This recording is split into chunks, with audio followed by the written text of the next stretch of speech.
तिथे बरीच कामं असतात. म्हणजे मेडिकल चेकअप कॅम्पला जायचंय, ब्लड चेकअप कॅम्पला जायचंय, औषधं द्यायची, मोठमोठ्या हॉस्पिटलमध्ये तिथे जाऊन डॉक्युमेंटेशन करायचंय, लिखाण करायचंय, पेशंटला पटकन स्ट्रेचरवरती उचलून आणायचंय, ते बँडेज करायला सांगितलं तर बँडेज करता आलं पाहिजे. आपलं मेन काम काय, असिस्टंट आपण आहोत. तर पेशंटला एंट्री गेट पासून आपल्या हॉस्पिटलमध्ये आणायचं, बरोबर. त्याचा विशिष्ट बेड ठरवून दिला, त्या बेडपर्यंत तो गेला पाहिजे. ज्या बेडवरती त्याला टाकणार ते बेड कसं पाहिजे, स्वच्छ असेल, ते लावलेलं पाहिजे, गादीमध्ये चादरी वगैरे सगळं लावलेलं पाहिजे, त्याची नोंद झाली पाहिजे. काय झाली पाहिजे की वॉर्ड नंबर, मजला नंबर 1 वरती, वॉर्ड नंबर 3 वरती याला ठेवलेलं आहे, त्याचं नाव काय, त्याचं आधार कार्ड काय, आणि त्याची परत त्याचं काही इन्शुरन्स वगैरे आहे का आपण विचारून घ्यायचा, कारण त्याला खर्च यायला नकोय. कोणता आजार आहे त्या पद्धतीने त्याला ट्रीटमेंट मिळाली पाहिजे.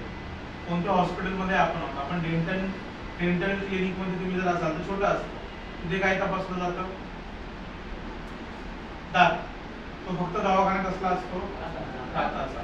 डोळ्याच्या दवाखान्यात गेलं तर फक्त डोळ्याचे पेशंट असतात. मग कॅटरॅक्टचे असतील, कोणाच्या डोळ्याचे ऑपरेशन असतील, हे सगळं तिथे